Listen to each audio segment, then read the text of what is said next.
Alors, nous avons déjà commencé à parler de la foi depuis Sasa tunaanza kuzungumzia imani. Depuis le mardi. Tulianza kuzungumzia imani kuanzia siku ya pili. Et étant donné qu'il y a beaucoup de matière à étudier, Kuona kisi kuna vingi sana ambao inabidi tusome. Sans plus tarder, nous allons continuer là où nous nous sommes arrêtés hier. Bila kukawia tutaendelesha mahali ambapo tulishia jana. Alors hier, j'ai fini par vous parler du Rema. Sasa jana nilianza kuambia nikamalizia na kusema juu ya Rema et du Logos. na Logos. Le Rema qui est la parole révélée et le Logos qui est la parole écrite de Dieu. Rema ambayo ni maneno ambayo inafunuliwa na Logos ni maneno ambayo imeandikwa. Maintenant, il est important de comprendre qu'il existe deux catégories de volonté de Dieu. Sasa inabidi tuelewe ya kwamba kuna aina mapenzi mbili ya Mungu. Deux catégories de volonté de Dieu. Aina mapenzi mbili ya La Mungu. première volonté de Dieu, elle est générale. Na mapenzi ya kwanza ya Mungu ni ya Et la kijumla. seconde volonté de Dieu, elle est spécifique. Na ya pili ni ya kibinafsi. La volonté générale, c'est tout ce qui est écrit dans la parole de Dieu. Na hiyo mapenzi ya kijumla ni yale ambayo inaandikwa katika Ce kitabu sont ya les Mungu. instructions que Dieu donne au peuple de Dieu dans sa parole. Ni agizo ambao Mungu anapana kwa taifa lake kupitia C'est neno. une parole destinée à tout chrétien. Ni maneno kwa kila Mkristo. Tout celui qui est chrétien Kila yote ambaye ni Mkristo a une certaine façon d'être, de vivre, de marcher. C'est ça la yeye volonté iko na générale. namna yake ya kutembea. Ni hiyo ndiyo mapenzi Toutes ya les Mungu. doctrines décrites dans la parole de Dieu, Kila maneno ambayo inaandikiwa katika c'est maneno ça ya la Mungu volonté générale de ni Dieu. hiyo ndiyo mapenzi ya Il Mungu. voudrait que nous tous nous soyons prospères. Alipenda sisi sote Il tuendelee. voudrait que nous tous nous soyons matures. Alipenda sisi sote tukomae. Ça, c'est la volonté générale. Hiyo ni mapenzi ya Maintenant, la kijumla volonté Mungu. spécifique, Sasa mapenzi ya c'est kibinafsi comme une révélation personnelle que Dieu donne à quelqu'un. ni sawa vile ufunuo ya kibinafsi ambao Mungu anapatia Nous mtu. tous, en tant que chrétiens, Sisi wote sawa vile nous avons Wakristo, comme destinée principale sisi ujio wetu de devenir matures ni kukomaa pour pouvoir entretenir une bonne relation avec Dieu. ili tupate kuingia katika Mais uhusiano mzuri na Mungu. il peut se révéler un jour à quelqu'un. Na ataweza kujifunulia kwa Il lui mtu, dit, à part qu'il y a une volonté générale que j'ai pour chaque chrétien, anamwambia ijapokuwa kuna mapenzi ya kijumla ambayo ma niko nayo kwa volonté kila Mkristo spécifique que j'ai pour toi, na mapenzi yangu ya kibinafsi c'est que par exemple tu deviennes prédicateur, disons cela. ni kusema kwamba uwe mhubiri. Maintenant, qu'est-ce que ça va nous aider dans la compréhension de ces deux choses? Sasa itatusaidia nini kwa kuelewa hivi vitu La viwili? plupart des cas, Mara mingi sana les gens ont toujours confondu watu walitofautisha cette volonté spécifique hiyo mapenzi ya kibinafsi avec les rema. pamoja na hiyo C'est rema. pourquoi ils te diront Ndio kwa maana que watakwambia les rema, ya kwamba rema c'est quand Dieu te donne une volonté spécifique pour ta vie. ni wakati Mungu anakupatia mapenzi ya kibinafsi Mais juu ya c'est très maisha, faux. lakini ni bongo, Parce que Dieu peut venir chez toi. kwa sababu Mungu ataweza kukujia. Il te dit, maman Kyo, je veux que tu deviennes serviteur. Anakwambia mama Kio, nahitaji kuwa mjakazi Je wa veux que tu Mungu, sois une très grande prédicatrice de la ville de Bukavu. napenda ukuwe mhubiri mkubwa sana hapa C'est Bukavu. une volonté spécifique, n'est-ce Ni pas? mapenzi ya Il kibinafsi, t'a révélé cette volonté. naye anakufunulia hiyo Mais kitu, malgré qu'il t'a révélé cette volonté, lakini japokuwa tu alikufunulia hiyo pourrais kitu, ne pas croire en cette parole. utaweza wala uwezi kuamini katika hii Et maneno, automatiquement, lakini ça anéantit le fait que ça soit un rhéma. inavunja hiyo kitu kusema kwamba ni rema. Pourquoi? Kwa sababu gani? Parce que le rhéma n'est pas que la parole entendue. Kwa sababu rema sio maneno ambayo Mais le ulisikia, rhéma, c'est la parole récite dans le cœur. lakini rema ni maneno ambayo ulipokea ndani ya roho yako. Ainsi donc, Sasa hivi nous déterminons que quelque chose est un rhéma tunaenda kugundua ya kwamba kama kitu ni rema lorsque l'homme qui a entendu la parole wakati mtu ambaye aliyesikia neno la Mungu reçoit cette parole dans son cœur. na anapokea neno ndani ya roho Parce que yake, toute parole a trois étapes kwa sababu principales. kila neno Toute njia parole tatu. entendue a trois étapes. kila neno ina hatua tatu. La première étape, c'est que la parole est d'abord une information. Hatua ya kwanza ni kusema ya kwamba kila neno kwanza ni Information. habari. C'est lorsque je te parle, par exemple, d'un verset, Ni wakati je napokuzungumzia juu ya t'explique les shahidi versets na kufasiria hiyo et tu shahidi, comprends les versets. nao naielewa. La seconde étape, c'est que la parole devient maintenant une conviction. Na hatua ya pili ni kusema neno inakuwa uhakika. C'est là normalement qu'on parle de révélation. Ni mahali hapa ndipo tunapozungumzia ufunuo. Il n'est pas question de révélation lorsque je t'explique un texte et que tu le comprends. Hapa ufunuo si kusema kwamba nakufasiria Mais shahidi il na est question de unaelewa, révélation lorsque je t'explique un texte. lakini ni ufunuo wakati nakufasiria Et hayo, s'il reçoit dans ton cœur comme si ce n'était qu'à toi que ce texte a existé, que ça naona n'existe pas ikamata du ndani tout. ya roho yako kusema kwamba hiyo shahidi ni C'est là yako. que l'on parle de révélation de conviction. Ni hapo ndipo tunasema juu ya ufunuo na Parce que ton uhakika, cœur a reçu la parole. kwa sababu roho yako ilipokea neno, Et la troisième étape de toute na parole, hatua ya tatu ya kila neno c'est l'action. ni kusema kwamba ni utendaji, Et ça crée les caractères. na hii inaumba C'est tabia. lorsque une personne Ni wakati mtu agit en fonction de ce qu'il a reçu, naye compris, anatenda kulingana na yale ambayo ce alisikia, qui convainc son cœur, c'est-à-dire sa yale révélation. ambayo inapatia roho yake C'est uhakika. là que l'on parle des caractères. Ni mahali hapa ndipo Et tunapozungumzia comme je vous tabia, avais déjà promis depuis hier, na jinsi nilipowaidia kuanzia jana, c'est que vous devez comprendre ni kusema inabidi que mwelewe l'intégrité, ya kwamba hiyo ukamilifu, c'est la capacité d'intégrer les informations ou la parole qu'on les reçoit ni uwezo ya kujivalisha maneno ambayo tunapokea avec ses actions. pamoja na On matendo. dit que quelqu'un est intègre Wanasema mtu ni mkamilifu lorsqu'il devient ce qu'il dit. wakati anageuka yale ambayo Quand anasema. je dis une chose, Mimi naposema kitu mais que j'agis différemment de la chose que j'ai nami dit, natenda kitofauti na kitu ambayo il nilitenda, est normal que tu puisses douter de mon intégrité. ni kawaida wewe ushakie hiyo Mais ukamilifu wangu, l'intégrité, lakini ukamilifu c'est l'intégration de ce que l'on dit ni kukamata vitu ambao unasema avec ses actions. pamoja na C'est là que matendo. l'on parle d'intégrité. Ni hapo ndipo Et tunapozungumzia ceci nous permet ukamilifu, déjà na ni hapo ndipo de inaturuhusu comprendre les 4 étapes de la foi dont je vous ai expliqué. Je vous ai kuelewa hizo promis. hatua nne za imani ambayo nilifasiria.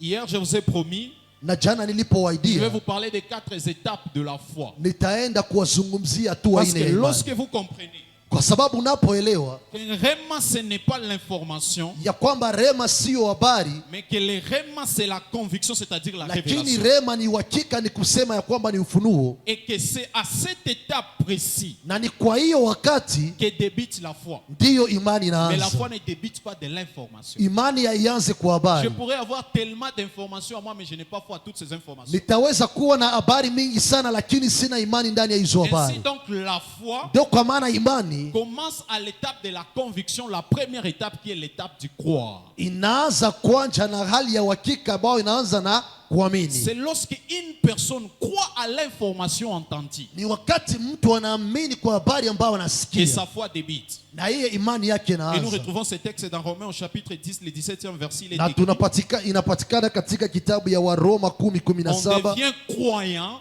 Tunageuka quand on waaminifu écoute le message. ni wakati Et tunaposikia ce message, c'est ujumbe, la parole de Christ. na hiyo ujumbe ni maneno ya On Kristo. commence par le fait d'insister à la croyance. Tunaanza kwanza kwa kuinsiste kwa hii uaminifu. Il faut croire au message entendu Inabidi kwanza uamini kwa ujumbe ambao pour débuter unasikia le processus de la foi. ili uanze njia ya imani. Ainsi donc, la première étape, Na hatua ya kwanza c'est le croire. ni kuamini, La seconde étape ou la seconde dimension, na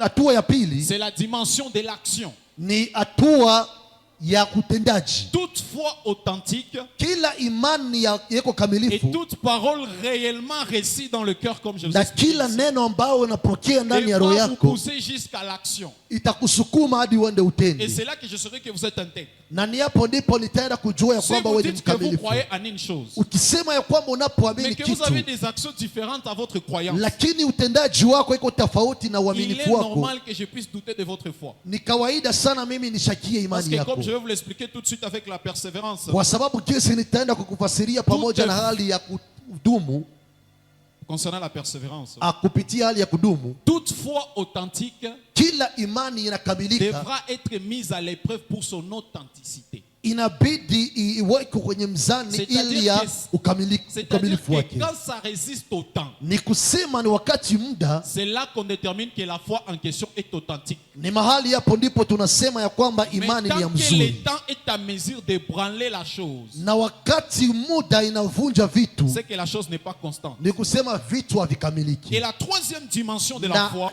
vitu hatua tatu ya c'est imani la persévérance. ni hali ya kudumu. Nous retrouvons le texte en question tunaipata hiyo ujumbe dans Hébreux chapitre 6, le verset 12. kitabu ya Waebrania 6:12. Il est écrit: ainsi vous ne relâcherez pas, Imeandikwa kwamba na hivyo mtaachilia mais kamwe, vous imiterez ceux qui par la foi et la patience lakini mtaenda kuiga kulingana na imani na uvumilivu reçoivent l'héritage promis. wale ambao wanapokea hiyo Ce urithi n'est ambao pas que par uliahidiwa. la foi qu'ils reçoivent l'héritage. Pardon? Ce n'est pas que par la foi qu'ils reçoivent l'héritage. Sio kusema ya kwamba ni kwa imani ndiyo wanapokea Mais on urithi. augmente une autre chose, on dit par la patience. Ni kusema wanatuonesha kitu moja, kusema kwamba ni kwa hali ya C'est- uvumilivu. Ceci veut dire Ni kusema que la personne pourrait croire ya kwamba mtu ataweza kuamini et agir, na natenda mais sans patience, pasipo la subira, personne pourrait ne pas recevoir l'accomplissement de la promesse. mtu hawezi kupokea hiyo utendaji ya ahadi. Et la quatrième dimension de la foi, Na hatua ya ine ya imani c'est là que l'on parle de l'audace. ni mahali hapa ndipo wanasema bidii, Ou je peux encore le dire, la forte conviction. wala hiyo hali ya kukuwa na bidii C'est ici nguvu. que des fois la foi est désignée comme étant une folie. Ni mahali hapo ndipo imani inakuwa sawa vile Une mazimu. personne est tellement convaincue des informations qu'elle a, Mtu iko na uhakika ya vitu ambayo alipokea, qu'elle est à mesure de poser des actes qu'on dira, mais ça c'est exagéré. naye iko na uwezo ya kutenda vitu hadi watu wanasema kwamba inapitisha. C'est juste pour ça qu'il fait ça. Ni kwa sababu ya hiyo kitu ndo anafanya hivi. C'est parce que la personne a une forte Ni conviction. kwa sababu huyo mtu iko na uhakika ya nguvu. Cette forte conviction, vous le retrouverez dans le passage de Luc chapitre 7, le Na hiyo 9e uhakika verset, nguvu iko katika kitabu ya Luka 7:27 yake. mais aussi Marc chapitre 7, le 28e verset. Nous n'allons pas, Pia Marko 7 mstari wake wa 28. pas les lire à cause du temps. Hatutaisoma kwa sababu ya muda. Ensuite, pour vous repérer de quoi est-ce que je suis en train de parler, Na ile nipate kuwapatia mwanzo wa vitu ambao niko nasema, il est important que vous sachiez que ce soir, ni ya muhimu, inabidi mjue magharibi ya notre leo objectif est la définition de la foi. ya kwamba lengo letu ni kupana maana ya imani. Si vous lisez Hébreux chapitre 11, Ukisoma kitabu ya Waebrania sura yake ya 11, le premier verset, shahidi yake ya kwanza, la Bible sera en train de vous dire: Biblia iko inasema oh, la foi est une ferme assurance des choses qu'on espère, imani ni kuwa na uhakika ya vitu ambayo tunayotarajia une démonstration de celles qu'on ne voit na pas. kuoneshelewa ya vitu ambayo hatuoni. Et plusieurs personnes Na wengi sana, ont voulu tenter. Bon, c'est vraiment une vérité, ni kweli, mais c'est une vérité limitée. lakini ni kweli ambayo On voulait nous faire inawekwa. croire que c'était tout simplement ça la définition de la foi. Wengi watamini ya kwamba hiyo ndiyo maana ya imani, Mais Hébreux chapitre 11, le premier verset, lakini kitabu ya Waebrania est sura plutôt 11 en train de nous décrire les étapes de la foi. iko inatuonesha hatua za imani. Premièrement, c'est le croire, la ferme assurance. Ya kwanza ni kukuwa na uhakika, Et deuxièmement, la démonstration de celles qu'on ne voit pas, na c'est-à-dire ya l'action pili que je ni vous ai détaillée ici. kuoneshelewa ya vitu ambao hatuoni. C'est-à-dire que jusque-là, il n'était que question des deux étapes de la Ni foi. kusema kwamba ni hatua mbili ya imani, Alors qu'après ça, il y a encore la persévérance. ijapokuwa baada ya hiyo kitu Et kwanza après ni ça, il y a encore l'audace. kudumu, na ya pili ni Et ujasiri, après ça, il y a encore l'audace. kisha baada ya hapo ni kukuwa na Ainsi, hiyo. donc, ces quatre nguvu. dimensions que je viens de vous détailler Na hizo hatua ine ambao ninakuja kuonesha mahali hapa peuvent déjà nous permettre, zitaweza kuturuhusu à premier abord, kwa namna kwenye ya kwanza, de définir la foi comme étant kwa kusema kwamba imani une conviction du cœur, imani ni uhakika ya roho, émanant d'une promesse entendue inatoka kwa ahadi ambayo ou d'un tulisikia, principe appris wala kwa shurti ambayo qui tulielewa, conduit à des actes et réactions conformes à votre conviction ambayo inatupeleka kwa matendo inaambatanishwa na uhakika wetu, et même à persévérer dans ces actions jusqu'à devenir les reflets parfaits de votre foi. na kudumu katika hivi vitu hadi tunapofikiria tunafananishwa na Je imani le zetu. répète, Narudilia, la foi imani est une conviction du cœur, ni uhakika ya roho, émanant d'une promesse entendue ou des principes appris, inatoka kwa ahadi ambayo tulisikia wala kwa shurti ambayo vous tulielewa, conduisant à des actes et réactions ambao zinatupeleka kwa matendo fulani conformes à votre conviction ambao zinaambatanishwa na uhakika et wetu, même à persévérer dans ces actions jusqu'à être les reflets parfaits des choses auxquelles vous croyez. na kudumu ndani ya hiyo utendaji hadi tunapofananishwa na imani Et yetu. ceci nous permet, toujours dans la définition de la foi, Na ni hiyo inaturuhusu kwa kupatia imani maana de yake, parler des mythes tuseme juu ya et des fausses conceptions autour de la foi. tuseme juu ya namna ya kuelewa vibaya imani. J'étais en train de parler, nous allons parler des mythes et des fausses conceptions sur la foi. Mimi nitaenda kuzungumzia juu ya vitu uelevu mbaya juu ya imani. Parce que j'ai connu un conférencier américain qui disait, Maana nilimjua mtu mhubiri mmoja wa Kimarekani alikuwa anasema, la meilleure façon de définir quelque chose, anasema ya kwamba namna mzuri ya kupatia kitu muhimu ou de trouver qu'est-ce qu'est la chose, wala kugundua ya kwamba hiyo kitu ni nini, c'est de commencer d'abord à se demander qu'est-ce qui n'est pas la chose. ni kuanza kujua ni nini hiyo kitu haiko. Parce que lorsque vous saurez ce qui n'est pas la chose, Maana utapogundua ya kwamba hiyo kitu ni nini, vous aurez la facilité de décrire qu'est-ce que réellement la chose. utakuwa na wepesi ya kujua ile kitu ni Et nini. aujourd'hui, si le temps nous le permet, Na leo kama muda unaturuhusu, nous allons parler des 4 fausses conceptions de la foi. tutaenda kuonesha hali ya uelevu baya ine za J'en imani. ai normalement prévu 6. Nilitayarisha 6, Peut-être nous en parlerons d'autres demain aussi. penginepo kesho tutaenda kuzungumzia zingine. Nous allons parler des 4 fausses conceptions de la foi. Tutaenda kuzungumzia juu ya uelevu baya ine za imani. Et à chaque fois que nous serons en train d'éradiquer ces fausses conceptions, Na kila wakati tutakuwa tuko tunagundua c'est hiyo pour uelevu, en vérité planter la bonne image de la foi dans ni ton cœur. ili tupate kutia chapa zuri ya imani ndani ya mioyo zetu. Et après avoir entendu ces fausses conceptions, Na baada ya kuelewa hizo uelevu baya, je suis sûr et certain mimi niko na uhakika que tout un chacun d'entre nous ya kwamba kila mmoja wetu aura une certaine facilité à définir la foi. naye atakuwa na wepesi ya kupatia Parce imani. qu'il y a des gens qui sont là.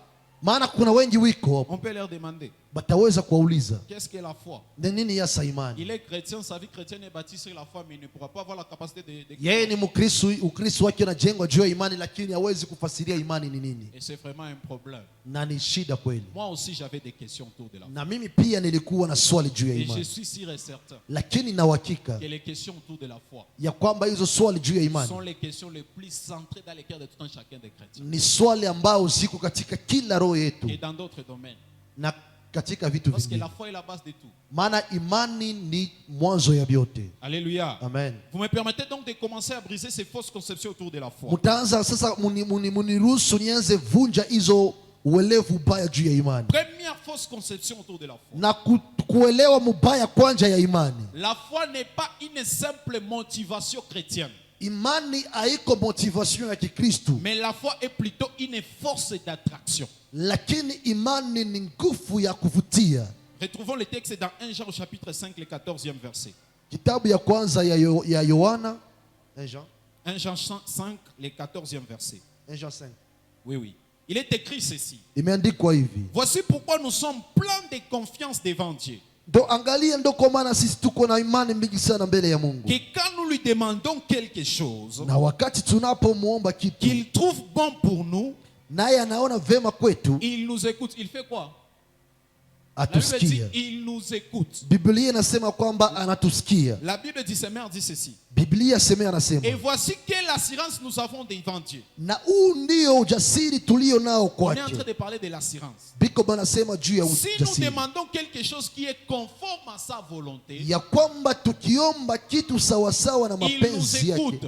atusikie. on n'est pas, la Bible ici n'est pas en train de parler d'une probabilité du fait que Dieu pourra nous écouter si nous prions. Biblia iko inasema ni probable wakati tunapoomba Mungu Mais anatusikia. la Bible est en train de parler d'une forte conviction qui sait qu'à chaque fois que je demande à Dieu quelque chose conforme à sa volonté, Biblia iko inasema kwamba ni ujasiri ambao kila wakati tamuomba Mungu kitu sawasawa na mapenzi yake, naye ananisikia. ainsi donc, Na hivyo sasa, si nous disons que la foi est une force d'attraction, tukisema ya kwamba imani ni nguvu ya kuvutia, c'est parce que la foi n'est pas simplement basée sur des vaines paroles qui te pousseront à croire aux bonnes choses. ni kwa sababu pardon, La foi n'est pas simplement basée sur des vaines paroles qui te pousseront à croire aux bonnes imani choses. haikalie kwa maneno ya rejareja ambayo itakusukuma upate vitu Mais la vyema, foi émane plutôt d'un état d'esprit. lakini imani inatokana na hali ya roho. La foi émane de la compréhension de savoir que votre monde extérieur est le reflet parfait de votre monde intérieur. Imani inatoka na kusema ya kwamba hali yako ya nje inaonesha hali yako ya ndani, Parce que ce que j'obtiendrai en dehors maana kitu ambayo nitapokea nje dépend de qui je suis à l'intérieur. inatokana na kitu ambayo niko ndani Parce ndani. que ce que vous devez comprendre,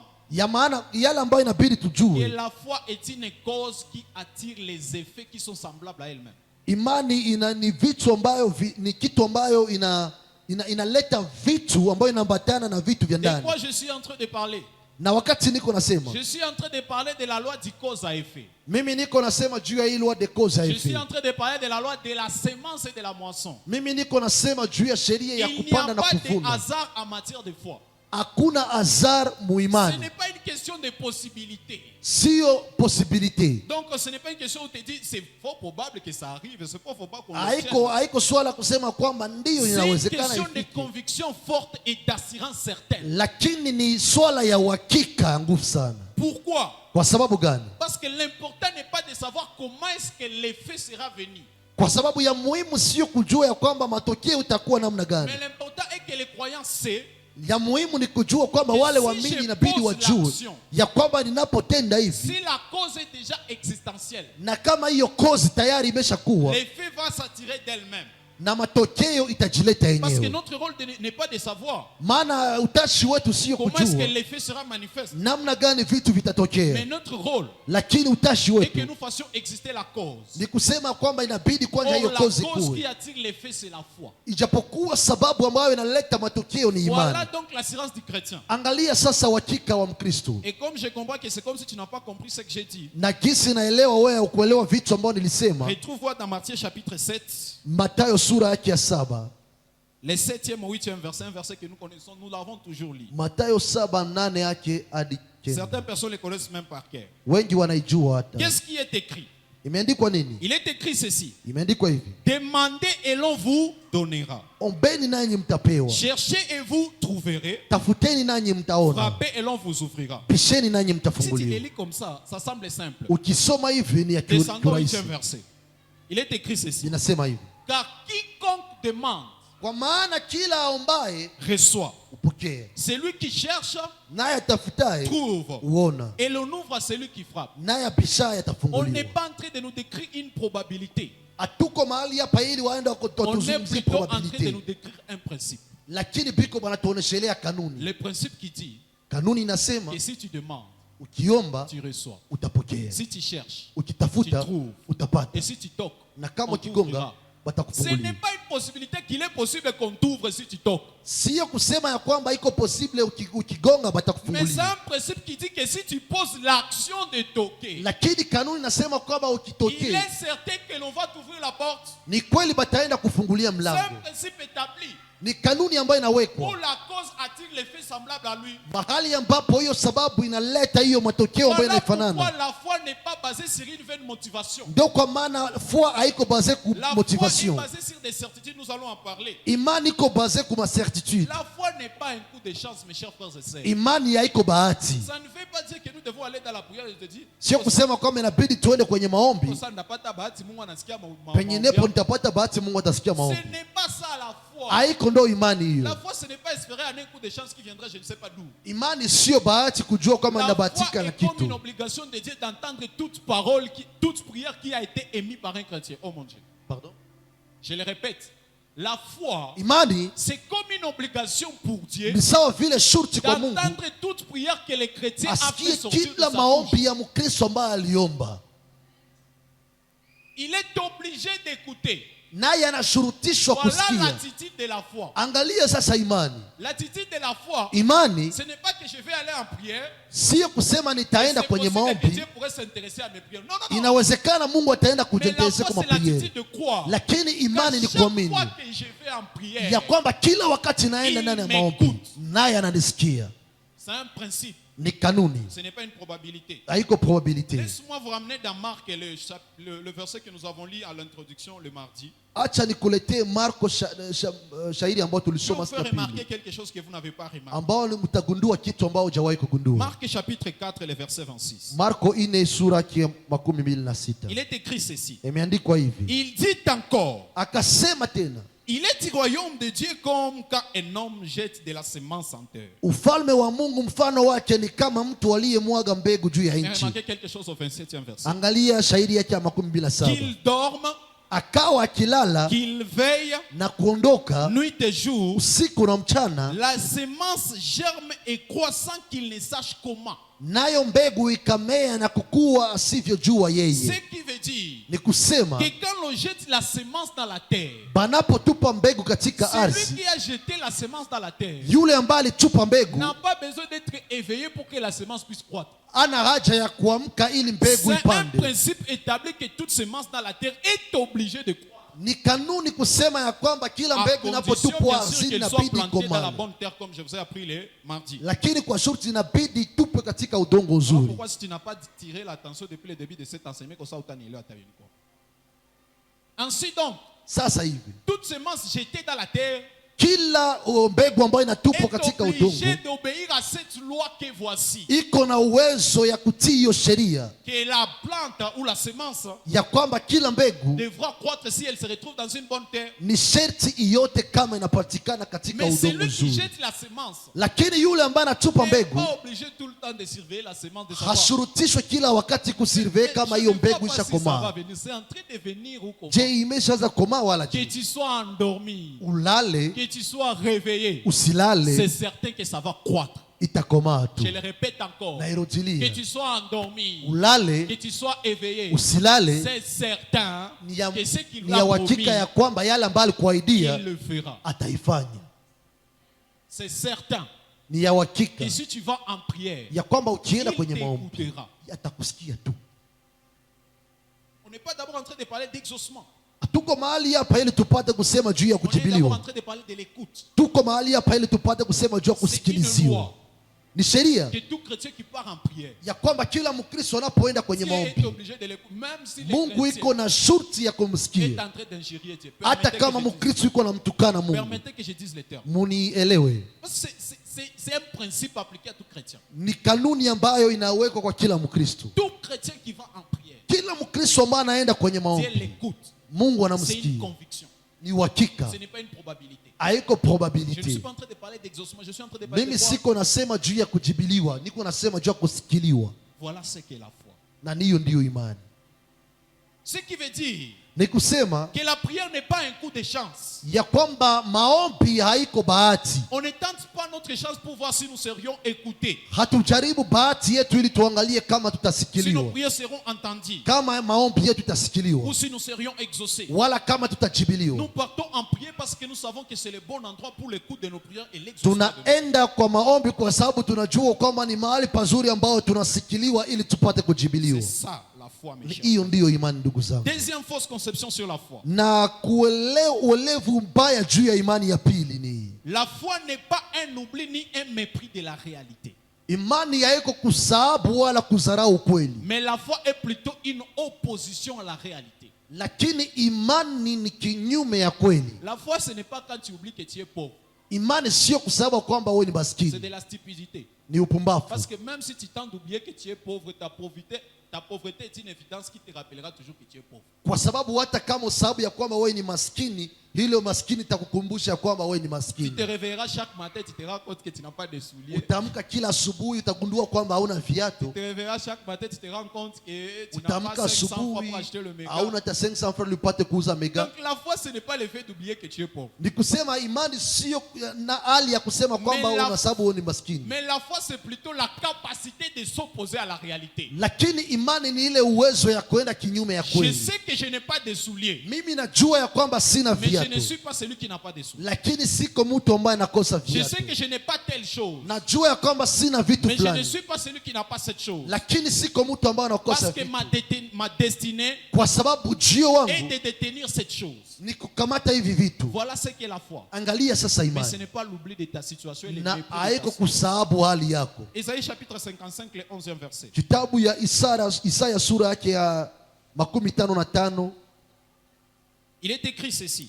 imeandikwa hivi: De la même façon, la parole qui sort de ma bouche ne revient pas vers moi sans résultat. kwa Comprenez? hiyo angalia jinsi maneno ambayo yanatoka kwa kinywa changu hairudie bila matokeo, Elle révèle, elle réalise ce que je veux nayo inafanya vitu ambavyo et napenda elle accomplit la mission que je lui ai assignée. na inatenda kazi ambayo nilimpa. Le simple fait qui ferait que cette parole soit contraire, Kitu ambacho itafanya kwamba hii maneno ikuwe tofauti c'est que Dieu soit un sourd. ni kusema Mungu awe kiziwi. Parce que seul un sourd Kwa sababu ni kiziwi tu n'est pas en mesure de comprendre ce que lui-même dit et ce que les autres jo lui disent. hawezi kuelewa yale ambayo iko nasema na yale ambayo wengine Or, la wanasema. Bible sera en train de nous dire Ijapokuwa Biblia iko que natuambia notre Dieu n'est pas sourd pour entendre nos ya prières. kwamba Mungu wetu sio kiziwi ili asisikie maombi Et yetu. voilà pourquoi il sera en train de dire Ndio kwa maana iko anasema, que je ne suis pas un imbécile mimi si mpumbavu pour que je vous dise que je vais faire quelque chose que je ili ne suis pas nipate en mesure de kuambia faire. kwamba mimi nitafanya kitu ambacho sina uwezo wa kufanya. Et ce que vous devez comprendre, c'est qu'à ma divinité, Na yale ambayo inabidi muelewe ni kusema katika uungu tout ce que je fais, kila kitu ambacho nafanya, étant donné ma dimension de conscience en tant que Dieu, ma dimension ijapokuwa lengo langu kiwango yangu ya imani, de conscience en tant que Dieu, kiwango yangu ya zamiri sawa vile la Mungu, chose que j'ai dite, c'est comme si je l'avais déjà réalisée. kitu ambacho nilisema ni sawa vile tayari La nimesha chose que j'ai kuitenda. dite, c'est comme si elle existait déjà. Kitu ambacho nilisema ni tayari imeshakuwa, Elle est déjà là, c'est un fait. iko mahali hapa tayari nimesha Et kuifanya. la foi, ce n'est pas oublier ta vie. Na imani sio kusahau maisha Mais la yako. foi, c'est le fait de croire. Imani ni hali ya Même s'il kuamini. y a l'effet de la réalité, Hata kama kuna hiyo kitu ya kweli, il y a aussi l'effet de la parole de Dieu. pia kuna hiyo kitu ya maneno ya La Mungu. pauvreté est existentielle, Masikini iko, mais la richesse auquel tu es destiné en Christ est plus existentielle lakini encore. utajiri ambayo ni majira yako ndani ya Kristo iko tena zaidi Voilà sana. ce qu'est la foi. Ndio angalia sasa imani. Qu'est-ce qu'est le fait? Ni nini sasa hiyo Les effet? faits, ce sont des connaissances avec preuve à l'appui. Hiyo, pardon? Le fait. Le fait. Les faits. Ni kusema kwamba vitu ambao viko. Le fait. Ce sont des connaissances, hein, Ni ujuzi mais qui ont des preuves. ambao ziko na hiyo On dit que hakika. quelque chose est en fait Wanasema kwamba kitu iko lorsque cette chose a été mise à l'épreuve, c'est-à-dire testée, ni wakati ilijaribiwa, ilipimwa et que l'on a découvert que c'était vraiment une vérité. na baligundua ya kwamba ni kweli. Voilà ce qu'elle est fait. Angalia sasa Et hiyo la vitu parole kukuu. de Dieu Na maneno ya Mungu est en fait. ni vitu ambao viko, Parce que maintes fois, elle a été mise à l'épreuve, on a découvert que c'était une vérité. ni kwa sababu ilipimwa na wakagundua ya kwamba ni Voilà kweli. pourquoi dans la Bible nous retrouvons les exemples de personnes qui ont eu leur confiance en Dieu et Dieu les a rémunérés. Ni kusema kwamba tuliangalia watu ndani ya Biblia ambao walipimwa kisha Mungu La Bible est akawalipa. remplie de gens qui ont mis à l'épreuve l'évidence de la parole et ont été confrontés à cette évidence. Biblia inajazwa watu wengi sana ambao walipimwa, Parce que la seule personne à remettre en cause la parole d'une tierce personne, maana mtu ambaye ataweza kukataa maneno ya mwingine mtu c'est la personne qui dit que la personne qui dit ces paroles, ni mtu ambaye anasema, yule ambaye anasema hizo maneno soit c'est un menteur, ni msema bongo, ou soit il ne sait pas de quoi il parle. wala hajue vitu ambavyo iko anasema. Alors laisse-moi vous poser une question. Sasa acha ni waswali, Est-ce que Dieu est un menteur? je, Mungu ni msema bongo? Deuxième question. Swala ya pili, Est-ce que Dieu ne sait pas de quoi il parle? je, Mungu ajue nini ambayo iko anasema? Troisième fausse conception sur la foi. Na hali ya kuelewa ubaya imani ya tatu, Et c'est ici que vraiment nous allons peut-être finir pour aujourd'hui. na ni mahali hapa ndipo tutaenda kumalizia leo. Parce que c'est ici que nous allons même parler de la persévérance. Ni mahali hapa ndipo tutaenda kusema juu ya kudumu. C'est la facilité de croire Ni urahisi wa kuamini que les résultats de la foi, ambayo matokeo ya imani. je voulais plutôt exprimer la pensée de tout de suite. Mimi napenda kuonesha fikra za sai. Les résultats de la foi Matokeo ya imani n'est pas toujours tout de suite ce qui arrive en un coup comme ça. ni kusema ya kwamba ni kitu ambayo inafikia ghafla, Mais les résultats de la foi lakini matokeo ya imani pourraient prendre du temps. pardon, Pourraient prendre du temps. itaweza kuchukua wakati, Et ce qui fait na yale ambayo inafanya que nous nous sommes souvent relâchés dans nos prières, ni yale ambayo inafanya tunaacha maombi, c'est parce que nous avons cru ni kwa sababu tuliamini que normalement une personne qui a foi, ya kwamba mtu ambaye ana imani ça signifie j'ai prié aujourd'hui la chose descend ni du ciel. kusema kwamba nitaweza kuomba leo na kitu ambacho niko Je naombea ne refuse natoka pas que leo. Dieu ne pourrait pas le faire. Mimi sikatae, Mungu ataweza Je kuifanya. pourrais prier pour un malade et le malade reçoit la guérison tout de suite. Nitaweza kuombea mgonjwa na napokea uponyaji leo, Mais ce n'est pas un principe, lakini haiko kanuni, c'est une possibilité. ni possibility. Retrouve-moi dans Jacques chapitre 5, Kitabu ya Yakobo sura yake ya 5, le 13e verset. kitabu ya Yakobo sura yake ya 5 mstari wake. Je vais vous faire Wa remarquer 13. quelque chose que vous avez toujours eu, Nitaenda kuwaonesha kitu. que nous avons toujours loupé. Jacques chapitre 5, le 13e verset. Yakobo 5:13. Nous irons jusqu'au 16e verset. Tutaenda hadi kwa 16 yake. Il est écrit ceci. Imeandikwa hivi: L'un de vous passe-t-il par la souffrance? Mtu wa kwenu amepatikana na mabaya, Quelle est la solution qu'il prie? na aombe. Un autre est-il dans la joie? Ana moyo wa kuchangamka, Qu'il chante des cantiques. na aimbe zaburi. L'un de vous est-il malade? Mtu wa kwenu amekuwa hawezi, Qu'il appelle les responsables de l'église, na auite wazee wa kanisa, qui prieront pour lui nao wamwombee, après avoir fait une onction d'huile naye kumpaka mafuta kwa jina la Bwana, au nom du Seigneur. kwa jina la Bwana. La prière faite avec foi, Na kule kuomba kwa imani, écoutez ceci. La prière faite avec foi na kule kuomba kwa imani obtiendra la guérison kutamuokoa mgonjwa yule, du malade. mgonjwa yule, Et le Seigneur na Bwana les relèvera. atamuinua. S'il a commis quelques péchés, Hata ikiwa amefanya il dhambi, lui sera pardonné. atasamehewa. La Bible et parole de David dit ceci. Biblia inasema hivi: S'il prie avec confiance, akiomba na imani, cette prière sauvera le malade. C'est tout. hiyo maombi itaokoa ule mgonjwa. Confessez vos péchés les uns aux autres Inabidi musameheni et nyinyi kwa priez nyinyi les uns pour les autres, na mujiombee, afin que vous soyez guéris. ili mupate kupokea Quand uponyaji. un juste prie, Wakati mwenye haki sa anaomba, prière a une grande efficacité. ni kusema kwamba maombi yake yana nguvu mingi. Jacques est en train de nous décrire une chose. Yakobo iko anatuonesha kitu, Il est en train de nous dire, iko anatuambia si nous avons un problème donné, kama tuko na shida fulani qui est de la maladie, ambao ni magonjwa, la solution suluhisho est de deux choses. ni vitu viwili. Premièrement, il faut une prière, Ya kwanza inabidi kwanza mais pas que la maombi, prière. Mais pas que la prière. lakini sio maombi tu, Mais la prière devra être accompagnée de la foi. lakini maombi inabidi Et sindikiziwe ce na n'est que imani. quand ces deux éléments sont réunis, Na ni wakati hivi vitu viwili c'est là que la prière obtiendra. ni mahali hapo Exaucement. ndipo maombi itapata matokeo. Parce que ces deux éléments réunis Ni kwa sababu hivi vitu viwili, imani na maombi, sont d'une grande efficacité. biko na nguvu sana. Maintenant, Sasa imaginons que j'ai prié mujihisi mimi niliomba et que j'ai eu foi en la chose que j'ai priée. na mimi niliamini vitu ambao niliomba, J'ai suivi toute la procédure. J'ai d'abord prié et puis j'ai eu foi. mimi nikaomba kisha nikakuwa na Mais que imani, je n'ai pas obtenu les résultats escomptés. lakini sikupata vitu ambao nilikuwa natarajia. Vous devez comprendre que le problème doit se présenter en 6 perceptions. Inabidi muelewe ya kwamba shida zitaweza kutokea kwa njia 6. Soit le problème est dans ma prière. Kwanza shida ni maombi C'est-à-dire yangu, que ma prière n'est pas bien faite. ni kusema maombi yangu haifanyikwe Parce vizuri, qu'il se peut qu'elle soit fondée sur des mauvaises motivations kwa sababu inawezekana ilifanyiwa kwa mauvaise ou qu'elle ne motivation, soit pas de bonne qualité. wala penginepo haina kalite mzuri. Voilà pourquoi dans Jacques au chapitre 4, le 3e verset, il est écrit: Ndio kwa maana kitabu ya Yakobo hii inasema vous demandez et vous ne recevez pas munaomba amupokee parce que vous demandez mal. kwa sababu munaomba Voilà vibaya. pourquoi il est important d'apprendre l'art de la prière. Ndio kwa maana inabidi tuelewe namna ya kuomba, Mais l'art de la prière n'est pas pour savoir comment convaincre Dieu. lakini namna ya kuomba si kusema kwamba namna gani utaenda kumconvaincre Mais Mungu, l'art de la prière est pour faire des prières efficaces. lakini ari ya prière ni kufanya maombi ya Des nguvu, prières qui conviennent.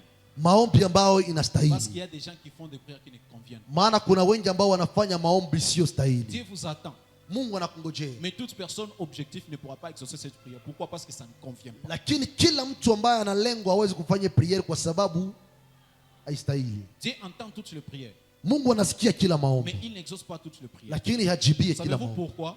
Kwa sababu gani? Il est responsable. Ni kwa sababu yeye iko Ce na n'est pas jukumu, parce que vos paroles n'ont pas été convaincantes, sio kwa sababu maneno yenu haikumutisha, mais c'est parce que votre prière lakini kwa sababu maombi n'était yako pas une prière qui convient. haikukuwa maombi ambayo ilikuwa inafaa. Si tu demandes quelque chose qui convient, Ukiomba kitu ambayo inafaa, même si tu bégayes, hata kama uko na le kugumiza, Seigneur pourra exaucer ta prière. Mungu atasikia maombi yako. Ainsi donc, l'art de la prière, apprendre à prier, ce n'est pas pour apprendre à convaincre Dieu. Ndio kwa maana kuelewa kuomba si kuelewa kumhakikishia Mungu, Mais apprendre à prier, c'est pour qu'on vous enseigne comment faire de prière qu'il faut. lakini kuelewa kuomba ni kuelewa Et aussi kufanya comment maombi ambayo prier comme inabidi il faut. kuomba jinsi pasavyo. Deuxième des choses, si j'ai prié et que j'ai eu foi mais que je n'ai pas obtenu les Na kitu cha résultats, pili, kama niliomba nilikuwa na imani lakini sikupata matokeo, il se peut que le problème soit dans ma foi. penginepo shida ni imani. Peut-être que ma foi a été fondée sur un mensonge, comme nous l'avons dit, elle a été plantée dans une mauvaise terre. Penginepo imani yangu ilikalia kwenye Ou uongo, peut-être tout simplement, wala ma foi n'est pas efficace, c'est-à-dire qu'elle n'est pas solide. imani yangu haiko ya nguvu. Troisième probabilité. Na shida ya tatu, Le problème pourrait être par exemple le manque de révélation. shida ni kukosa ufunuo. Je crois que je l'avais parlé la dernière fois où j'étais ici. Mimi nilisema siku ya mwisho nilikuwa J'étais en hapa, train de parler de l'attitude d'attente de l'exaucement. nilikuwa niko nasema hali ya kungojea majibu. Il se peut que l'exaucement soit là, Penginepo majibu iko, mais que je n'arrive pas à le percevoir parce que je suis charnel. Vous vous rappelez, nous en lakini avions siipate parlé. kwa sababu niko wa La kimwili. faiblesse de l'église actuelle, nous en avions parlé. Tulizungumzia. La quatrième probabilité, Na shida ya ine soit il y a un problème, c'est le juste qui est en prière. ni kusema ya kwamba shida ni kwamba ule mwenye haki iko katika maombi.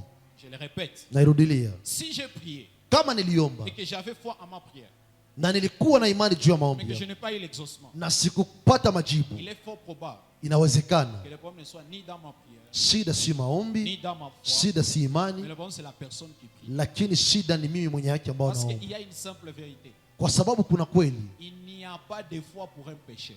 hakuna imani kwa mfanya dhambi. Vous ne pouvez pas être dans le péché et prier que Dieu vous fasse obtenir quelque chose. Hawezi kuwa mwenye dhambi kisha Mungu akupatie kitu. C'est comme quelqu'un qui a une mauvaise relation avec quelqu'un qui anaenda mulomba mamisada. Sawa vile mtu ambaye yuko katika uhusiano mbaya na mtu kisha unaenda kumwomba Si ule toi mtu tu étais msaada. cette personne, Kama qu'est-ce que ulikuwa huyo mtu. la cinquième probabilité, Na shida ya tano c'est qu'il est fort probable ni kusema que inawezekana Dieu a un autre plan. Mungu iko na Mais ingine, que ce n'est pas la Mpango. chose entendue, sio kitu ambao alisikia, la chose attendue plutôt, kitu ambao uligojea, que Dieu va exaucer comme état exaucement à ma prière. ndiyo Mungu ataenda kujibia sawa vile jibu kwa Mais que maombi Dieu yangu. a une autre image de mon exaucement Na Mungu iko na ingine chapa ya majibu et un yangu, autre programme pour mon exaucement. na ingine mpango juu ya majibu yangu. Sixième possibilité. Na shida ya sita, Et c'est là que nous allons parler de la persévérance. na ni mahali hapo tenda kuzungumzia Si tu es kudumu. passé par le procédure que la Bible nous a prescrit, Kama ulipitia katika njia ambayo Biblia premièrement, inatuonesha, tu as prié uliomba, et tu as eu foi à l'écoute de ta ulipata prière, imani, mais que tu n'as pas obtenu le résultat, lakini haukupata matokeo, il est fort probable inawezekana qu'en vérité, kweli tu as tout simplement été pressé de voir les résultats. wewe ulikimbilia sana matokeo. Je le répète, Narudilia, la précipitation kukuwa na hali ya haraka pourrait t'amener itaweza kupeleka à lâcher ton exaucement itaweza kupeleka uache majibu yako, alors que ton exaucement est en cours. ijapokuwa majibu yako inakuja Laisse-moi njia. maintenant vous faire remarquer quelque chose. Acha niboneshe kitu. Nous sommes dans un enseignement, n'est-ce pas? Tuko katika mafundisho, si ndio? Tunakuafirme vitu vyenye nao kenda ambia mwingine atakuuliza vinaandikiwa wapi, ushinde hiyo wako vinaandikiwa. Matthieu chapitre 6 le 7e verset. Kitabu ya Mathayo sura yake ya 6-7. Vous y êtes déjà? Muko mahali hapo? Il est écrit ceci. Imeandikwa hivi: Quand vous priez, mnapoomba ne parlez pas sans arrêt. nanyi mkiwa katika kusali msipapayuke Comme ceux qui ne connaissent pas Dieu. kama watu wa mataifa wamjue Mungu, Ils croient maana au dhani que Dieu va les écouter ya kuwa watasikiwa parce qu'ils parlent beaucoup. kwa sababu ya maneno yao. Ça, ce n'est pas la foi. Hiyo sio imani. Mais Lakini dans Marc chapitre 11, le 24, un verset, il est écrit. kitabu ya Marko 11:24 nasema C'est hivi: pourquoi je vous le dis. ndio kwa maana ninawaambia, Quand vous priez pour demander quelque chose, mnapoomba ili mpate kuomba kitu fulani, croyez que vous l'avez reçu mwamini ya kwamba mmesha et kukipokea que Dieu vous le donnera. na Mungu ataenda D'autres kuwapatia. versets sont en train de dire et vous le verrez s'accomplir. Na vitu vingine vinasema mtaona vinatendeka. Je le répète. Narudilia, Quand vous priez pour demander quelque chose, wakati mnapoomba ili muombe kitu fulani, on est en train de nous décrire quelque chose. biko banatuonesha kitu mahali hapa. Oh mon Dieu, j'aime ce passage. Quand vous priez, Unapoomba croyez. inabidi muamini.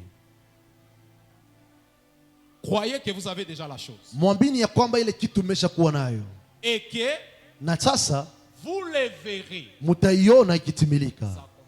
Mtaiona ikitimilika. Ici, il est question de quoi? De l'accomplissement. Mahali hapa ni swala ya kutimilika. Ainsi donc, Sasa la Bible est en train de nous décrire des étapes importantes.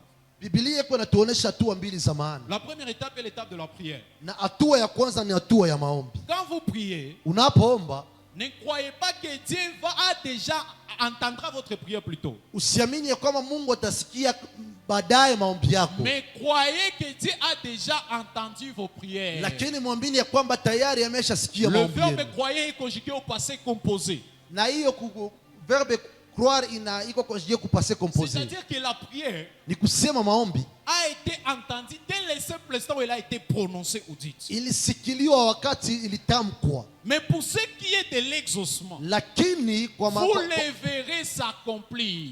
kwa utendaji mtaona kitimilika.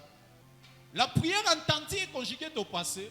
Maombi ambayo iko konjugie Et kupase, l'exaucement est conjugué au futur. lakini La kujibiliwa ni manifestation plutôt kwa de kesho. l'exaucement.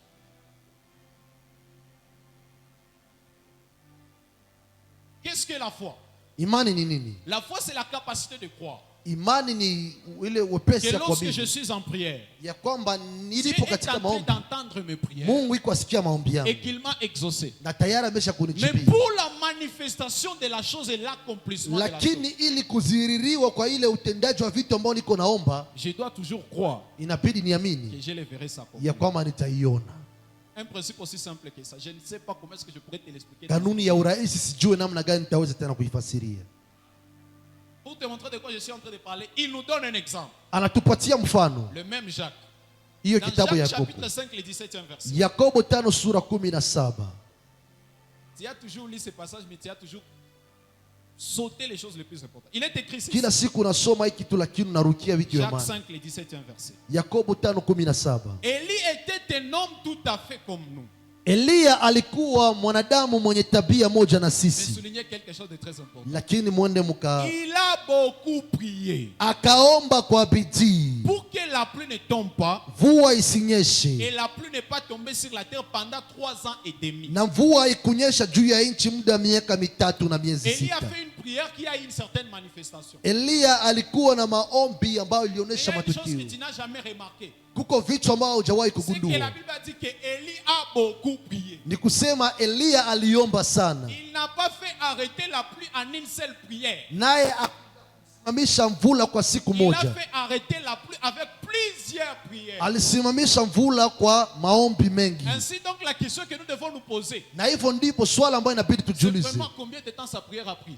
namna wakati gani maombi yake Ça a ilikamata. pris un temps donné. Ilikamata wakati fulani, Deuxièmement, combien de prières a-t-il fait? sijue ni maombi ngapi ambao Il a alifanya, fait beaucoup de prières. naye alifanya maombi mengi, Et c'est ce qui nous enseigne na hivyo ndivyo que le natufundisha résultat de la foi n'est pas toujours spontané, ya kwamba matokeo ya imani siyo ya sai, mais que certaines prières, pour ne pas dire toutes les prières, lakini maombi si moya, kutokusema maombi prendre du zote temps avant de se manifester dans le physique. itakamata muda ili ipate kuvaa mwili. Et pourquoi est-ce que ces prières prendront tout ce temps pour se manifester? Na kwa sababu gani maombi zitakamata muda ili zipate kujionesha? Bon, je vous ai déjà expliqué Mimi niliwafasiria qu'un homme de foi ya kwamba mtu wa imani doit déjà croire inabidi yaamini que lorsqu'il prie, ya kwamba sa anapoomba prière est entendue. imani yake imesikiliwa. Mais pour que ça se manifeste, Sasa ili jioneshe ça devra prendre du temps. inabidi kamate wakati. Maintenant, quelqu'un va me poser la question. Sasa mtu ataniuliza, Si donc les jours où j'ai prié, kama siku niliomba ma prière a déjà été entendue. maombi yangu ilisikilika, Dès le simple instant, je vous ai dit que quand tu pries, Dieu entend ta prière. n'est-ce pas? niliwaambia kwamba wakati mnapoomba Mungu anasikia Si maombi. dès le simple instant que j'ai prié, Kama hiyo wakati ya kwanza mimi ma prière a niliomba déjà été entendue, maombi yangu ilisikilika, pourquoi est-ce que comme Élie, je dois encore continuer à prier? kwa sababu gani? Sawa vile Eliya inabidi kila siku Est-ce que niendelee ce na n'est pas un kuomba. manque de foi, la persévérance Je, dans la haiko prière? kukosa imani hiyo kwa hali ya kudumu katika maombi? Parce que j'ai prié, Kwa sababu et Dieu a niliomba entendu ma prière. na Mungu alisikia maombi. Pourquoi persévérer dans la prière? Kwa sababu gani kudumu katika maombi? Et nous retrouvons 3 raisons à cela. Na inabidi tupate sababu tatu. Premièrement, Sababu ya il kwanza, est important de persévérer dans la prière ni ya muhimu kudumu katika maombi, parce que la foi peut se perdre. kwa sababu imani itaweza Je le kupotea. répète, Nairudilia, tu peux avoir foi aujourd'hui. utaweza kuwa na imani On leo, revient demain, tu n'as plus foi à la chose que tu avais. panarudilia kesho hauna imani ya vitu ambavyo Voilà uliamini leo. pourquoi il est important de persévérer. Ndio kwa maana ni ya muhimu sana kudumu, Et Dieu sait na Mungu que anajua même s'il t'exauçait demain hata kama angeliku et qu'il Jibia revenait, tu kesho. n'avais plus foi à la chose que tu avais prié. na hauna tena imani ya vitu ambavyo Tu ne uliombea, sauras même pas valoriser la chose que tu as. hautapatia vitu ambavyo uko nayo Il n'y a samani, plus foi. hauna tena imani, Ainsi donc la chose pourra passer. na vitu vitapita. Si tu ne croyais pas que ça allait venir, Ni kwa sababu haukuamini Tu vas kama laisser vingipita, passer la chose. maana vilipita. Pourquoi? Kwa sababu gani? tu as perdu ta foi. Kwa sababu ulipoteza Sans la imani. persévérance, vous êtes à mesure de perdre votre foi. Pasipo hali ya kudumu utapoteza imani. Ainsi donc la persévérance garantit et sécurise votre foi. hiyo kudumu ina garantir na Parce kusekurize que vous imani. avez constamment à l'esprit Maana huko ndani ya kichwa chako que Dieu vous a entendu ya kwamba Mungu alikusikia et qu'il va nécessairement apporter l'exaucement. naye atakuletea majibu. La seule façon de maintenir cette attitude, Na namna moja ya kuweka hiyo hali c'est de ne pas de prier, de jeter la prière, sio kusema kwamba kutupa mais de maombi, prier, de continuer dans la prière. lakini ni kuendelea kudumu ndani ya Pour que vous vous maombi, rappeliez constamment ili mkumbuke ya kwamba qu'est-ce que vous êtes en train de chercher auprès de Dieu. nini ambayo mko mnatafuta mbele za Mungu. Pourquoi continuer à prier? Kwa sababu gani inabidi muendelee na C'est kuomba? pour ne pas oublier ce que nous avons Ni ili demandé. msisahabu yale ambayo muliomba. J'ai toujours eu quelque chose que j'ai décrit comme étant l'une de mes plus grandes décisions dans la vie. Mimi niko na kitu ambayo nakamatia sawa vile muamzi ya mkubwa sana ndani ya maisha J'ai yangu. un cahier pour toutes mes prières. J'ai un cahier pour toutes mes prières.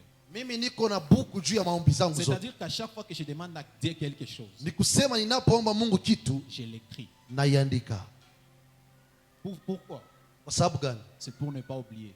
Ili nisipate Je kusahau. ne suis pas un ordinateur. Mimi siko computer. Tu pourrais prier à Dieu. Utaweza kuomba Mungu. Seigneur, j'ai compris que dans la vie, il faut qu'on ait ce genre de personnes parce que ce genre de personnes peuvent aider quelqu'un dans la vie. Baba, nilielewa kwamba katika maisha inabidi kuwe na hawa watu, maana hawa watu wataweza kusaidia Dieu a mtu. entendu ta prière. Mungu alisikia maombi yako. Il revient demain, il apporte l'exaucement. Anarudia kesho anakuletea majibu. La personne est là à côté de toi. Mtu yuko pembeni yako, C'est la personne que tu avais ni priée. mtu ambao uliomba. Mais tu avais oublié à quel point lorsque tu étais en prière, Lakini ulisahau wakati ulikuwa kwenye maombi, tu connaissais l'importance d'avoir ce genre de personnes à côté de toi. ulikuwa na haja kuwa na huyo mtu. Troisième raison de la persévérance dans la prière, Na sababu ya tatu ya kudumu ndani ya maombi c'est qu'il faut persévérer dans la prière ni kusema inabidi kudumu ndani ya maombi pour mieux étudier nos prières ili upate kujifunza maombi yako et mzuri savoir na kujua si ces prières sont premièrement nécessaires kama hizi maombi ni ou za si ces muhimu prières sont bien faites. wala hizi maombi Parce que zinafanyika je vous ai vizuri. déjà expliqué Maana que niliwafasiria nous pouvons prier, ya kwamba tutaweza mais prier de la kuomba, mauvaise façon. lakini kuomba kwa namna Mais mbaya ce n'est pas parce que tu as prié de la mauvaise façon aujourd'hui sio kusema kwamba juu que uliomba demain kwa tu ne namna pourras mbaya pas leo corriger ta prière. ndio kwa maana kesho hauwezi Ainsi, kuikorije. la persévérance t'aidera Na perseverance itakwambia petit à petit à évoluer dans ta prière. jinsi uko na evolue ndani ya Si maombi. hier tu avais commencé par ce qu'il ne fallait pas, Kama ulianza jana kwa vitu ambavyo visiokuwa demain na tu thamani continueras avec ce qu'il faut. na utaendelea katika vitu ambavyo Ainsi, la persévérance vinavyokuwa na nous thamani. aide à mieux positionner nos prières. Kama kudumu itakusaidia kupositionner priere yako Premièrement, mzuri, par rapport à nous-mêmes, kwanza kwa sisi par wenyewe, rapport à nos situations, kwa hali et zetu, secondement par rapport à Dieu. na pili kwa mbele za Mungu. Parce que très souvent nous partons en prière, Maana mara mingi tunaenda ndani ya mais maombi, la prière est mal positionnée par rapport à Dieu. lakini maombi iko mal positionné Quand mbele za quelqu'un Mungu. est en train de prier, tu te demandes, Wakati mtu kwa naomba unajiuliza, mais lui là, yeye est-ce qu'il est conscient que vraiment il est en train de prier Dieu? je iko na dhamiri ya kwamba iko anaomba Ou Mungu il croit qu'il est en train de prier? Non. wala iko anaomba mwanadamu? Ainsi, la persévérance Na hiyo hali ya kudumu nous aidera à mieux positionner nos prières. itatusaidia tupositionne maombi Qu'est-ce que yetu je cherche vizuri. à dire? Nini ambayo niko natafuta Sans la kusema? persévérance dans la prière, Pasipo kudumu ndani ya nous maombi, croyons que nous avons fait de bonnes prières alors que nous avons fait des prières tutaamini ya inefficaces. kwamba tulifanya maombi mazuri japokuwa tulifanya maombi mabaya. Nous croyons que nous avons fait de bonnes prières Tutaamini ya kwamba tulifanya maombi alors que mazuri le premier jour j'ai prié comme il ne fallait pas. ijapokuwa siku ya kwanza niliomba Il faut jinsi que le second jour haikupaswa, j'ai prié comme il faut. ijapokuwa siku ya pili inabidi niombe jinsi inanipaswa, Mais ça ne veut pas dire lakini haimaanishi que c'est pour ça que Dieu va exaucer. ni kwa hiyo ndiyo Mungu ataenda kutenda. Je persévère Mimi nadumu pour corriger ma prière ili nipate et kubadilisha je maombi, persévère na ninadumu pour me garder dans une attitude de réception de mon exaucement. ili nijiweke tayari nipokee majibu ya C'est mahitaji. très important. Ni ya muhimu sana, Et c'est là que vous comprenez. na ni mahali hapo ndipo Et utaelewa si je persévère, ya kwamba nikidumu ce n'est plus peut-être en une dimension pour convaincre Dieu, mais pour me garder dans une attitude. sio kwa hali ya kuconvaincre Mungu, lakini kujiweka katika Ma hali prière fulani. devient complètement différente. Maombi yangu inakuwa ya tofauti. C'est là que vous verrez quelqu'un. Ni mahali hapo ndipo utaona mtu Il a déjà demandé quelque chose, yeye tayari amesha kulomba kitu, mais il continue à prier en faisant des actions de grâce. lakini yeye iko anaendelea na Oh kuomba na Seigneur, je t'ai kushukuru. donné les souliers, mais je te bénis ce soir parce que je vois mes souliers venir. Asante Mungu, maana nilitoa viatu lakini naona viatu vangu Oh Seigneur, je vinakuja. t'ai demandé une épouse, mais je te bénis parce que je vois mon épouse venir. Nilikuomba mwanamke lakini naona mwanamke wangu anakuja. Voilà ce que l'attitude de l'attente de votre exaucement. Angalia sasa hali ya kungojea majibu yako. Je suis en train de parler de la persévérance depuis, mais qu'est-ce que la persévérance? Mimi niko nazungumzia hali ya kudumu, lakini hiyo kudumu ni nini sasa? Qu'est-ce que la persévérance? Ni nini hali ya kudumu sasa? La persévérance, Kudumu c'est appliquer les lois spirituelles ni kuzitia hizo sheria za kiroho régulièrement kila siku, jusqu'à amener les changements dans les milieux de nos circonstances. ili upate kuleta mabadiliko katika ardhi za hali yako, C'est-à-dire dans notre ni réalité. kusema katika kweli yetu, Jusqu'à ce que Dieu hadi Mungu influence totalement notre réalité. naye anaenda kuvutia kweli yetu. Parce que ce que nous devons comprendre, Maana yale ambayo inabidi il y tuelewe, aura toujours des obstacles à ta foi. kutakuwa vipingamizi kwa njia ya imani Mais nous yako, persévérons jusqu'à ce que les résultats de notre foi soient visibles. lakini tunadumu hadi tuone majibu ya Parce que mahitaji. la vérité la plus simple, c'est laquelle? Maana kweli ya kirahisi ni nini? C'est que jamais la Bible n'avait dit que ça sera facile. Ni kusema Biblia haijawahi kusema kwamba itakuwa ya La Bible teketeke. a dit que ça sera possible. Biblia ilisema kwamba itawezekana. Personne n'avait dit que ça sera facile. Hakuna mtu alisema kwamba itakuwa chepesi. Et le succès Na hiyo kuweza est pour kufaulu, ceux qui savent surmonter tous les revers de la vie. kufaulu ni kwa wale ambao wanajua kushinda hizo shida za maisha. Parce que ce que Dieu a toujours promis, Maana yale ambao Mungu ce n'est aliahidia, pas qu'il n'y aura pas d'obstacle. sio kusema ya kwamba hakutakuwa Mais vipingamizi. il a promis que peu importe l'obstacle, Alisema ya kwamba haijalishi vipingamizi, vous aurez certainement ce que Dieu vous avait promis. mtapata yale ambao Mungu aliwaahidi, L'exaucement arrivera certainement. na kujibiliwa kutafikiria tu, Mais l'obstacle est toujours existentiel. lakini hiyo vipingamizi viko. Maintenant, les chrétiens, Sasa Wakristo quand nous partons en prière tunapoenda ndani ya et maombi que nous voyons des obstacles sur 4, encore et encore, na tunaona vizuizi vinapanda, on croit que notre prière tunaamini ya kwamba maombi n'a yetu pas été entendue. hazikusikiliwa. Et là, je suis tout simplement en train de vous révéler une autre raison pour laquelle vous devez persévérer dans la prière. Na mahali hapa niko nawafunulia yengine sababu ambayo inabidi mdumu katika maombi. Persévère dans la prière. Mtu ambaye anadumu katika maombi, Lorsqu'il voit l'obstacle, wakati anaona vizuizi, il se dit que cet obstacle est la manifestation de l'inefficacité de sa prière et il relâche la prière. anasema hii vizuizi ni kuonekana kwa maombi yake kukosa nguvu, na naacha maombi. Mais quelqu'un qui persévère dans la prière, Lakini mtu ambaye anadumu katika c'est maombi quelqu'un qui, lorsqu'il voit l'obstacle, ni mtu ambaye anapoona hiyo comme je vipingamizi, vous l'ai dit dès le départ, nilipenda kuisema il tangia n'oublie mwanzo, pas que l'obstacle existe, hasabu ya kwamba vizuizi viko, mais il s'oppose à l'obstacle. lakini anaenda kupinga hivi vizuizi.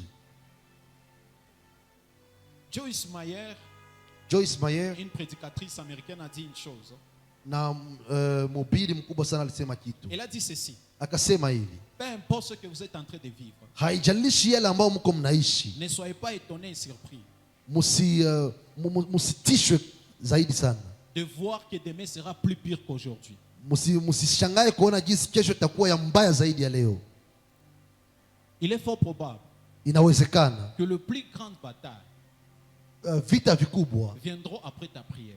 vitakuja baada ya maombi yako. La vie deviendra de plus en plus dure après ta prière. Maisha itakuwa ya nguvu baada ya maombi yako. Mais est-ce une raison suffisante pour se relâcher dans la prière? Lakini je, ni sababu ya muhimu sana ili upate kurudia kwenye maombi, Est-ce upate une kuacha raison maombi? suffisante pour abandonner?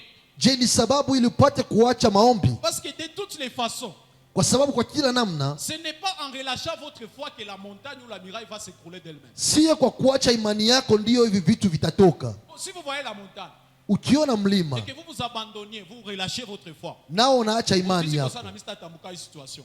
unasema kwamba penginepo sitatamka tai, nao Est-ce que unaikaa. c'est en t'asseyant que la montagne a été déracinée?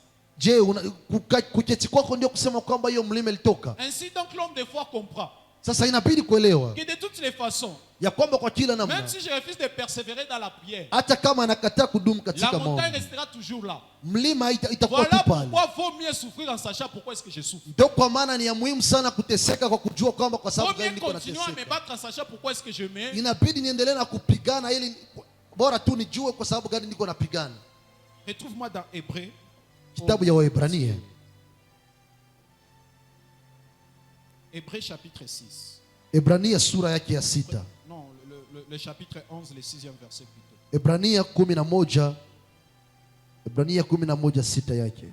Est-ce que vous pouvez nous lire ça, homme de Dieu? Ebrania 11 6 yake tunasoma katika jina la Yesu Kristo. Lakini pasipo imani haiwezekani kumpendeza. Kwa maana mtu amwendaye Mungu lazima aamini kwamba yeye yuko na kwamba huwapa thawabu wale Huwapa wamtafutao. thawabu wale wamfanyao nini? Ainsi donc, Sasa hivi quelqu'un doit persévérer en prière. mtu inabidi adumu Parce katika qu'il sait maombi, qu'il est dans un emploi qui sera rémunéré à la fin du mois. maana anajua ya kwamba iko katika kazi ambao atalipwa Parce que kisha là, mwisho wa Dieu mwezi, est le rémunérateur de ceux qui les cherchent. kwa sababu Biblia inasema ni yeye ndiye huwapa thawabu wale En ambao d'autres termes, wamtafutao, il paye ceux qui les cherchent. analipa wale ambao Mais wanamtafuta. le grand problème, c'est que nous avons des chrétiens Lakini shida ni kwamba qui tuko na n'ont Wakristo même pas commencé le travail et qui veulent être payés. hawajaanza hata kazi ambayo ilibidi Alors que walipwe, les salaires devraient venir à la fin du mois. ijapokuwa inabidi mshahara ikuye kila mwisho wa mwezi. Mes chers frères et sœurs, Ndugu zangu, personne n'a jamais dit hakuna mtu ambaye que alisema la foi signifiait être fort. ya kwamba imani ni kumaanisha kwamba Ou que la iko na foi nguvu, signifiait ne pas faire face à ses faiblesses. wala imani haimaanisha kwamba hautapitia katika Mais la madhaifu, foi, lakini c'est imani surmonter ses faiblesses. ni kuzishinda hiyo Perdurer madhaifu, malgré ses faiblesses. ni kuendelea ijapokuwa Jusqu'à ce que madhaifu, vous deveniez une personne que même vous-même vous ne saurez pas reconnaître. Vous direz, quand est-ce que je suis hadi devenu ça? hadi mjigundue kwamba huko mtu Vous ne haujawahi l'êtes pas kutarajia. devenu parce que vous étiez fort. Haukukuwa ule mtu kwa sababu ulikuwa Vous mwenye l'êtes devenu nguvu, parce que vous étiez faible. lakini ulikuwa ule mtu kwa sababu Et que ulikuwa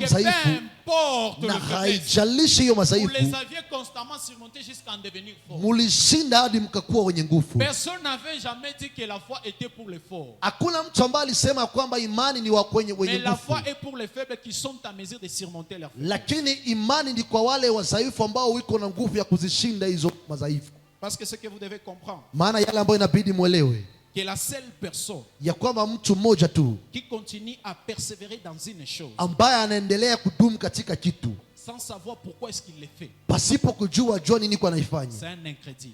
ni mtu ambaye Mais asiamini. un homme sage, Lakini mtu wa c'est celui-là akili qui continue à persévérer pour une chose, anaendelea kudumu ndani ya kitu en sachant pourquoi est-ce qu'il le fait. na anajua kwa sababu gani anaifanya. Même si vous vous relâchez, Hata kama unaacha ça ne va pas ôter votre montagne. haitatosha hiyo Mais mlima, vous devez comprendre, lakini inabidi en mwelewe persévérant dans la prière, ya kwamba kwa kudumu au katika moins vous maombi serez en train de souffrir pour une bonne cause. mtakuwa mko mnateseka kwa vitu vizuri. Ephésiens chapitre 6, le 18e verset. Kitabu ya Waefeso sura 6 mstari wake 18 Il est écrit ceci: imeandikwa hivi: priant en tout temps par toutes sortes de prières et de supplications en esprit, inabidi muombe kwa kila wakati kwa kila namna ya maombi ndani ya roho, et veillant avec toute persévérance na mkikaa ndani ya kudumu, et supplication na mkienda pour mkiomba tous les saints. kwa watakatifu wote. Pourquoi? Kwa sababu gani? Parce qu'il y a un élément de jonction entre la foi et la Kusema kwamba persévérance. kuna kitu ya kufananisho kati ya imani na kudumu, Et la persévérance dans la prière na kudumu katika maombi. est utile Kudumu katika maombi ni parce ya qu'elle muhimu, permet à Dieu de travailler notre prière, maana inaruhusu Mungu atumike maombi de yako, travailler nos besoins, kutumika hitaji zetu, de travailler nos désirs, kutumika haja zetu, comme je vous l'ai expliqué, jinsi nilivyofasiria. mais aussi la persévérance Lakini pia hiyo hali ya kudumu permet aussi au temps de nous révéler la vraie nature des choses. inaturuhusu tugundue asili ya vitu. Alléluia.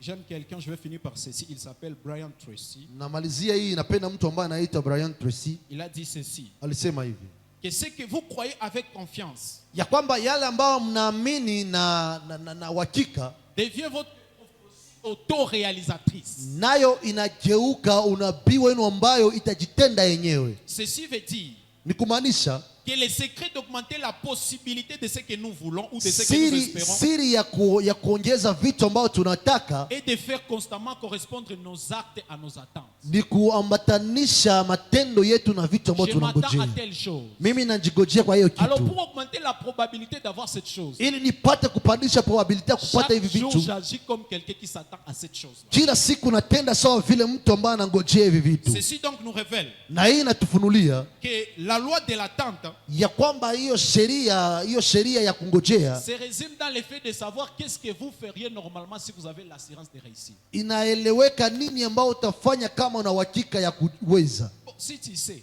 que tu vas Ukijua réussir telle chose, ufaulu kitu fulani, quelle sera ton attitude? ni nini ambayo itakuwa S'il y a hali une yako? conviction que tu vas la réussir, Wewe uko na uhakika ya kwamba utaweza, quelle sera ton attitude?